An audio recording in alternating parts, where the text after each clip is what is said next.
Hey everyone, it's been a while since I made a video. I'm sorry about that. It's been crazy this Christmas, and I hope you guys are all safe and working down in your man cave. The mix off, HSCC mix off is going great. I'm about to get everyone's mix. They're all due by Christmas Day, and that's going to sound amazing. It's just been really cool hooking up with so many professionals from all around the world. Thanks to you if you're watching and you've entered. Thank you very much. So today I'm going to talk about the latest video for the HSCC Roxanne. It was filmed and recorded at the Hindley Theatre, which is in the northern suburbs of Adelaide, here in South Australia. It's because of COVID, the theatres aren't really doing a lot of work, and they've been Hindley Theatre's been fantastic, offering their space to us. We spent a couple of days recording 2 songs per day, so 4 songs there. And this is the second song to be released from that group. Just a bit of a background too about how we record this.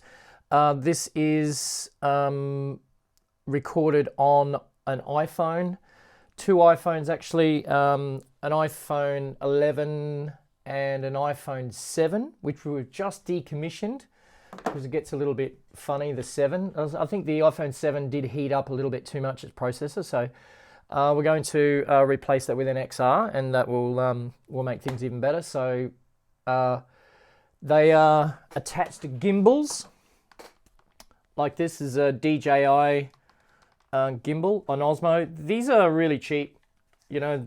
They're very, very cheap. In Australia, 150 bucks or so. We'll get you one. Put your mobile phone in it. Switch her on. And we use an app called Filmic Pro, which I can probably grab here. Under Photos, Filmic Pro. Yes, connect. So Filmic Pro allows us to lock off the white balance and autofocus of the camera inside the iPhone, which is something the iPhone doesn't normally do. It's, you know, it's forever trying to change its white balance, or, you know, its light. So if you go from a bright room to a dark room, it's forever trying to adjust and things like that. So this locks that off. Because if you're on stage and you've got a lighting guy trying to light you up, you want it to be able to stay where it is and let the lighting do the work. So Filmic Pro does all of that. You can just color grade it. It records. So this basically takes control of the hardware camera inside your iPhone. If you do have an iPhone or even a Samsung, you know, this is, I think it's both platforms. Filmic Pro is an absolute must. And it loves these gimbals too. So, you know, you can either shoot one way or the other, and it's going to keep the phone perfectly stable. These things are really fantastic. So we shoot on these, and just grab that back. And it's recorded on a Soundcraft box, because, I mean, when we're doing this by ourselves, we don't have a recording guy that comes with us. It's me, and I'm also in the band. I'm trying to learn the song and sing and stuff like that, so it's a bit crazy. We use one of these guys. It's the Soundcraft UI24 in a rack. So I bring along my iPad, and it's got its own Wi-Fi network, so you just connect to it. And you can adjust all the input volumes. Of course, you got plenty of outputs up here. You can send to a main recorder if you want, or all of these up here just do our on-stage monitoring or in-ear monitors. We use in-ear monitors. There's no front of house PA. You can't record like this with a PA going. And if you are recording live gigs, that's fine. But you just got to, we use dynamic microphones. There's a couple of condensers over the kit. On the overheads of the kit. Everything else is dynamic microphones that only really hear a short distance in front, and, you know, they point and shoot, so they don't get much spill. especially on vocals. It's the only way to really, you know, get in and get that thing. So you can notice that this has got 10 multi plugs on the top and 10 XLRs on the bottom, and a couple of line-ins on RCAs, which I do use on keyboard. So that gives me 22 inputs. It records straight out of the record thing, either using a powered USB hub and a, you know, your normal run-of-the-mill USB drive, or, as I've found works really well, is these the latest SanDisk, or, you know, SSDs. These are about 250 Australian for a terabyte. Very, very fast. This is a 550 meg per second drive. So, you know, this will record video and everything and multi-track audio straight out of the front of this. So plug it straight in, and this will record for hours and hours and hours, days probably, on a terabyte. So it'll record 24-bit 48K WAV files and into that. And it's sort of, you know, once you've got your levels on your iPad, you can see it. I mean, you have to trust that it's working. You can't see waveforms going across, but it's worked for me many, many times.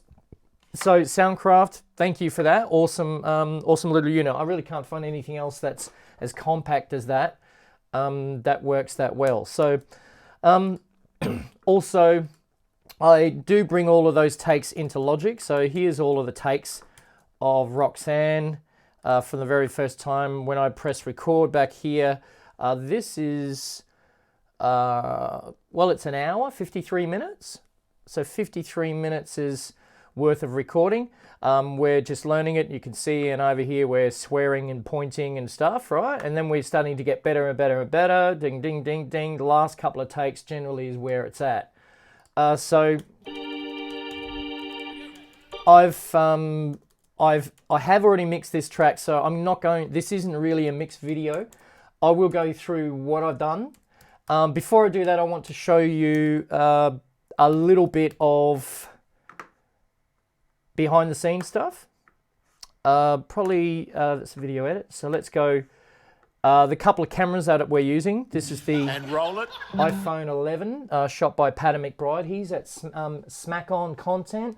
He's our camera guy. So hey, go and give him a subscribe too. He's a really cool guy, and he's got all the behind the scenes stuff.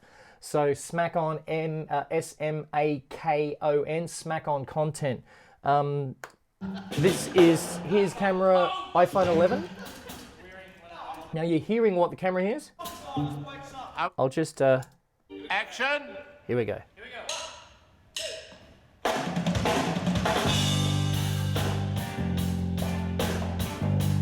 Con's playing through his new Laney amp. Too loud.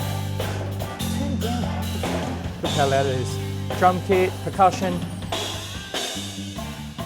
Can't hear the singer. He can. I can. So everyone who sings can.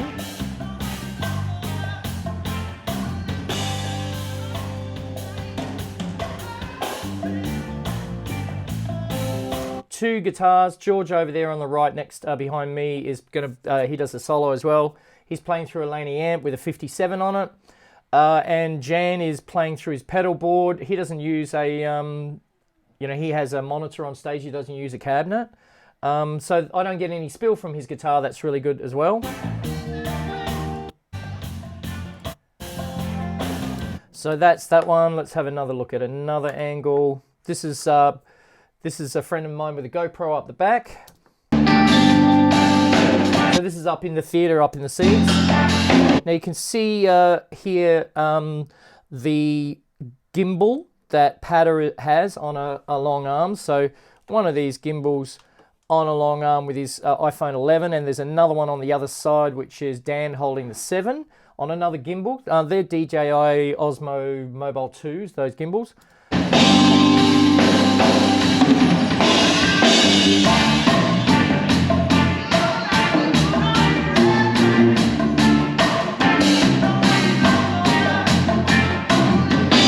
Down the bottom right hand corner is a little screen down there that I have set up with my A10 Mini Pro ISO with a bunch of GoPros just to record the process of how we're doing this. Not sure what I'm going to be doing with some of that footage and stuff, but I'm sure that I'll come up with something.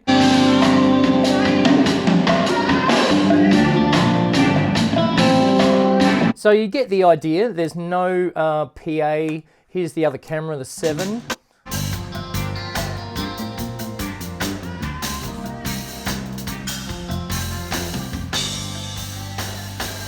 So in the end, in DaVinci Resolve, I'm going to mix between those cameras and make the video, put the logo at the end, and that's how it's all done, right?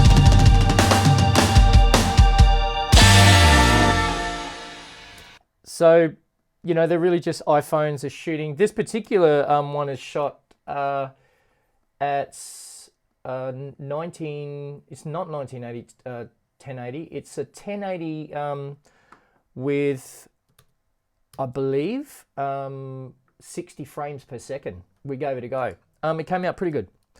So, Logic. Here's us mixing. It's a real easy kit. Mic up.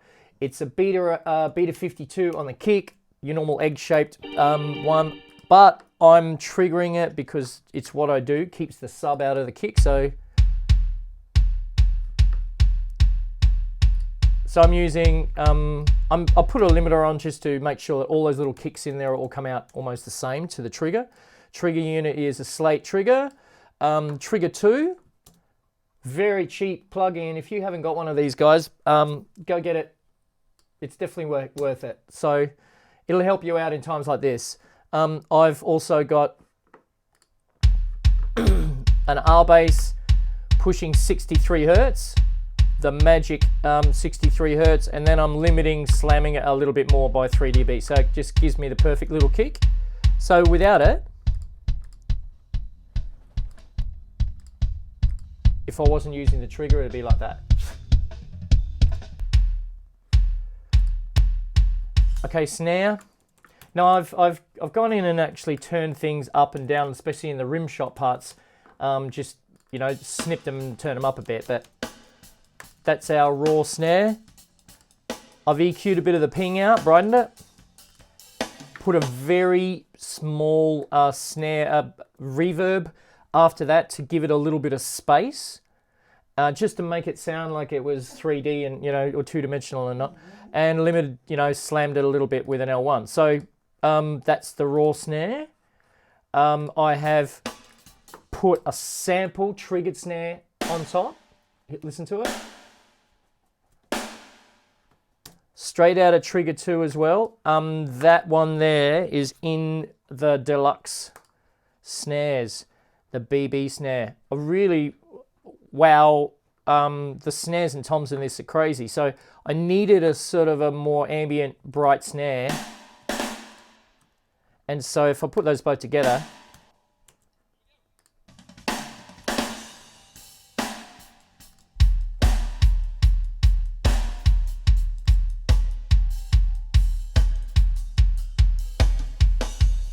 and I still have the overheads helping out as well, but I mean, you know, that's just made that snare just pop.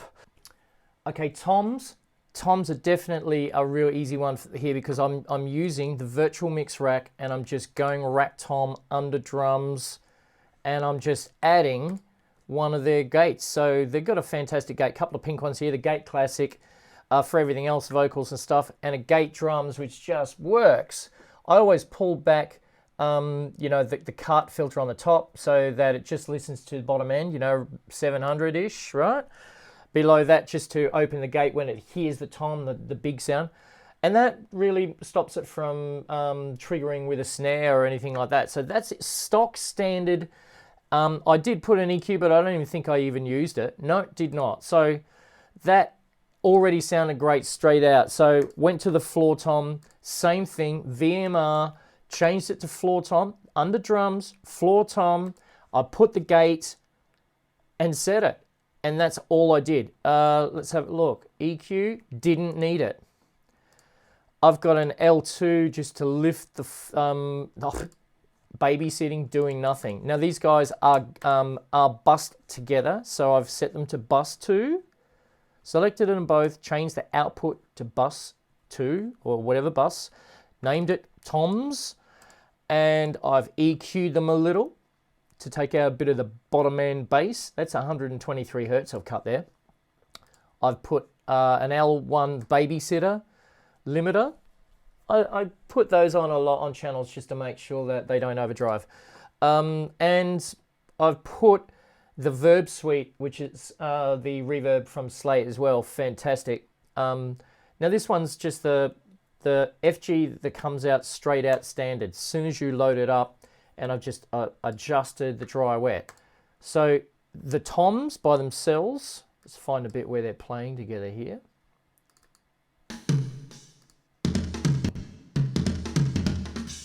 You can just get that verb.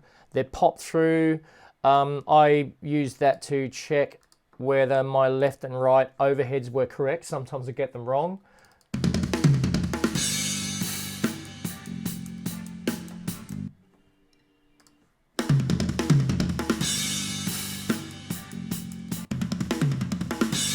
So now the overheads, I haven't EQ'd the individuals. I've just made sure that their levels are pretty well matched. I did group them, and I just, created a group, called it overs, and over in the group, I've just done my normal thing, pressed editing and solo. And so that when I, move one of those faders, both of them move. I've bussed them to their own bus. Now the overs bus is always the same. I get rid of any snare pocs and pings and things that I know are going to translate through, because I compress this real hard. In the VMR, I've created this one. So I've got both EQs. In fact, the Neve EQ here isn't actually it's actually not doing anything. So it's input gain trimmer, just to make sure I've got control of input gain. It's not really hitting that hard. The Monster, which is basically like an 1176 with all in, with all of the, like on full on, all buttons in. And I've only got halfway, so I can slam it even harder. That's how it is, no slam. And that's full slam. What a great compressor. So I'm halfway.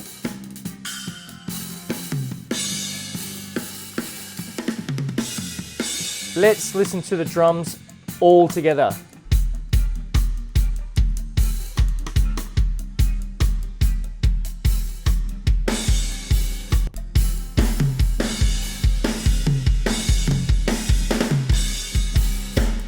This is Ben Todd playing drums, by the way. Absolutely stunning player, absolutely stunning, as you can hear.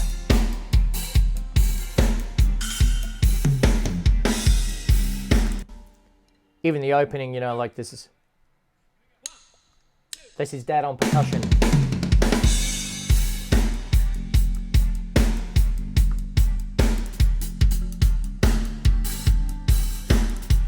The cheeky bugger on bass there is Condello.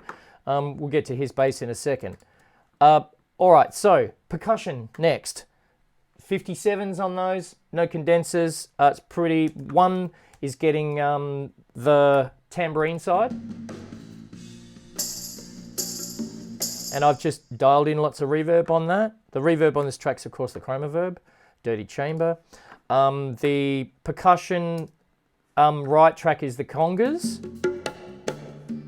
I've got a Renaissance axe slamming on that, no EQ, but I have bussed both of those guys to one fader and I've EQ'd them, taked out the middle pock in the middle, otherwise my snare sounds pock, pock, pock every time a conga hits.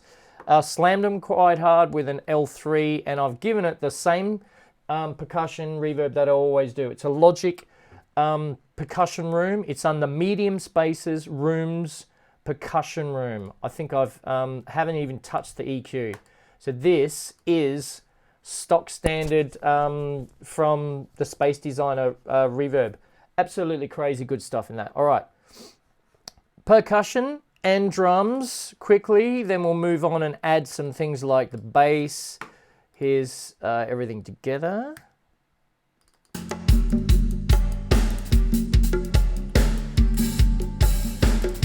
Still got a fair bit of bass bleed in there, all right? So the bass itself, I've got a VMR, I've gone straight into just its bass presets. Fat bass is the one that I like on Con stuff. Now really, I've just kept it the way it is. There's no little star up here. That is stock standard how I loaded it. Did not change that, but I did add an EQ as I normally do. Pushed up his mids because he always wants mids out. And of course it's a bass guitar, so 190 Hertz. Just below 200 Hertz, you find yourself cutting, you know. So that's where, you know, that's a normal bass EQ with a bit of mid boost, right? An L3 limiter pushing, you know, almost 4 dB. I mean, I like the bass in your face. Con's a fantastic player. Why wouldn't you turn him up, right?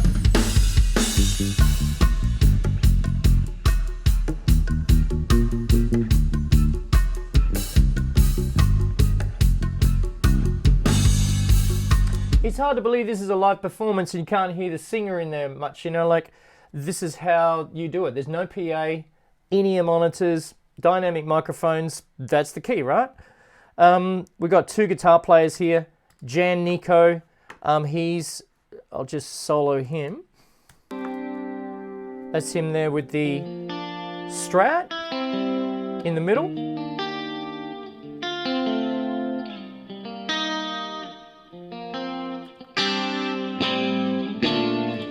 Now he's just going through a pedal board. I think it's a Zoom pedal board. So he doesn't use a cabinet, he uses a monitor. So I've gone VMR, electric guitar 1. I haven't changed that. That is how it's loaded. Under guitars, electric guitar 1. It's not modified from the factory. Adding a chorus because it's a mono track just to give it a little bit of stereo thing. Logic Chorus is a fantastic chorus, always using that. Slammed it with a Renaissance axe, give it some mid boost, and EQ'd it. Now there's always a little bit of that mid 1.2K where the main vocal sits that this guitar, you know, that Jan's pedal always pushes. So I've taken that out. Now the things that are dialed in here are Super Tap. So I love my Super Tap 2 taps delay. It's a waves. A very, very good trick is to make it sound live is, you know, when you're at a live performance and band is playing in a room like a, you know, a hotel or pub, great band room, the band plays and the sound somehow bangs off the walls or the back wall and slaps back to you, and that little slap delay gives you a sense of space and like you're really there. I use that. I always put it on a bus and I dial things in, the vocals, guitars, things like that, just to give you that sense of being there in the mix. So I've got some reverb, normal reverb as well, and I've put a repeater, another one that comes with a slate or you can eat bundle. Look, they don't give me the bundle for free. I'll pay for it. It's not an endorsement. I just love this gear. So, all right, this one here is the repeater. I have just taken the sync mode off, set the delay at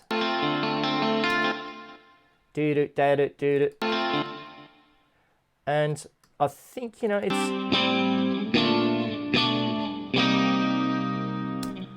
it just sounds so really nice. I always hit ping pong and put the spread to A just to give it, you know, great. Okay, behind me is George Kleronimos. He's playing a Les Paul. He's through a Laney amp with a 57 on it. Nice sort of tone. It's doing exactly the sort of tone job that I need it to. His channel, same thing, VMR, electric guitar 1, unchanged, and I've put an EQ on it. So this one here I've taken out that real ant, and down here the boxy out of it. He still plays some chords and stuff over here as well.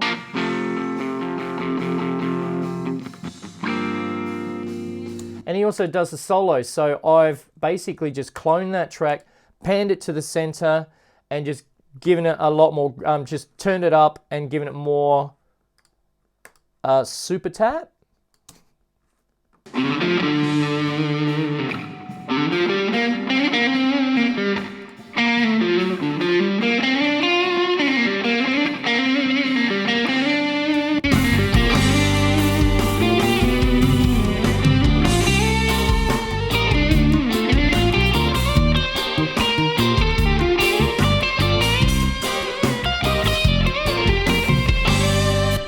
pipe delay and see how effective that is? It's just like you're there, it's slapping off the side of the walls of, you know, of the pub, of, you know, of the room that you're in. So really gives you a nice sense of space.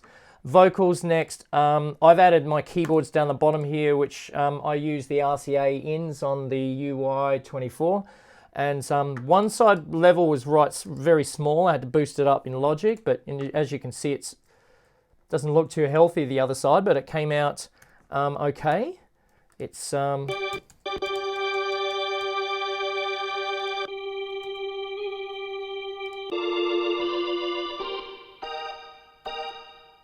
lots of reverb. I haven't EQ'd them much. I just put them through a bus. I did a little bit of EQ, just take some mids out, add some bottoms, slam it really hard, and add lots of reverb. So my keyboards were pretty easy. Vocals, Con and I are playing our, you know, we're singing our easy Roxanne harmony. Roxanne, Roxanne, Roxanne. So both of these are EQ just a little bit individually, right? Just the way I just like for each voice. He's got a different type of voice to mine, and I'll bust them through to their own bus, which has a couple of EQs, lifting the tops on both. I don't know why I was lifting them twice, but I did. And slammed them really, really hard, 10 dB with an L3, like. And I just popped them up, automated them up when I needed them. So here's the bus track underneath, and I've just automated them up when I need them, so that there's hardly any spill in the mics before, you know, and they just lift. Roxanne, Roxanne, Roxanne. And Jordan's on he's singing through a Sennheiser E935, Patter's Sennheiser, a fantastic mic, really nice and bright and warm, and, you know, a great dynamic microphone. So his vocals, very, very simple. Now this is crazy, but I did put an air plug-in as well in, because I normally add air to vocals. Didn't do anything. It's really doing nothing. I just put vocals 3,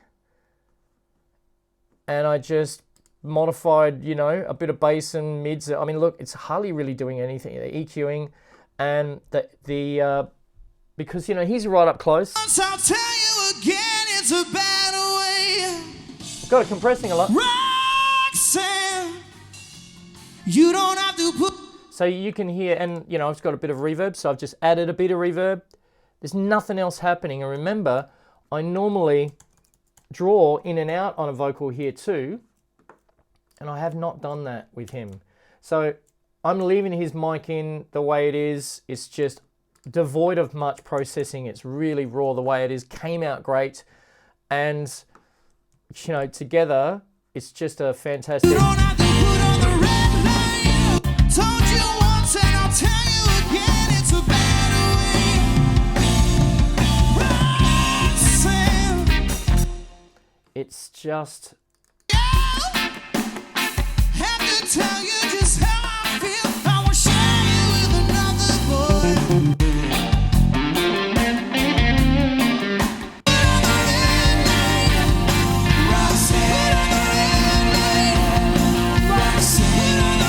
You don't have to put on the red. You don't have to put on the red.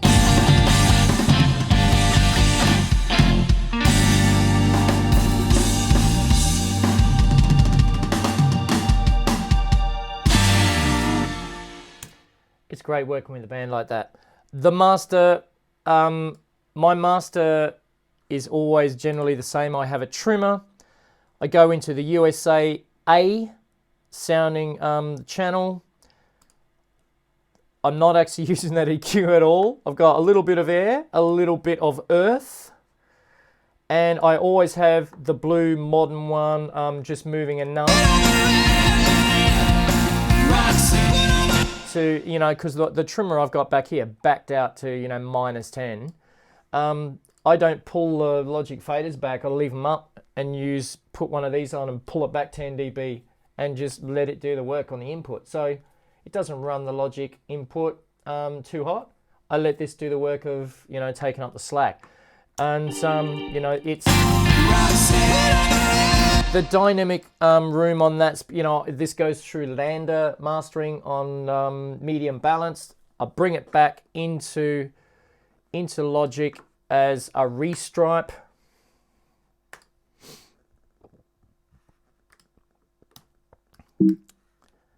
Here's the restriped right here. I have video on the other screen so I can sync it. These are all the different versions. My video's on the top.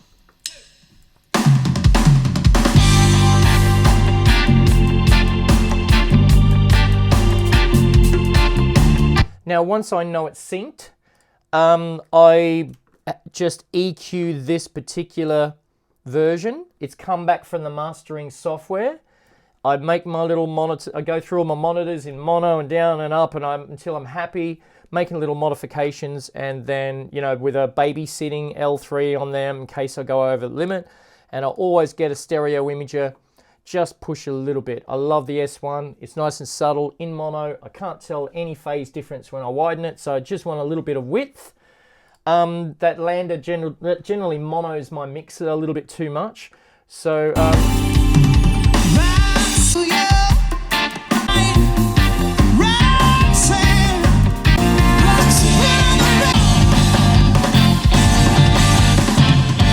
and from there, I just simply go File, Movie, Export Audio to Movie, and it restripes the video with my brand new mix. Makes a MOV file, and that's the one that I upload to the HSCC channel, and that's the one everyone hears. So, look, I make these videos to try and show you guys how I'm doing this. I want to show you everything about it, every part, how we're doing the cameras, how we're recording it. It's not expensive gear. I've just done so many. I've started to get good at it, and I've learnt so many things, and I just want to share it with you. That's why I had this channel, and I hope that you're subscribing for that.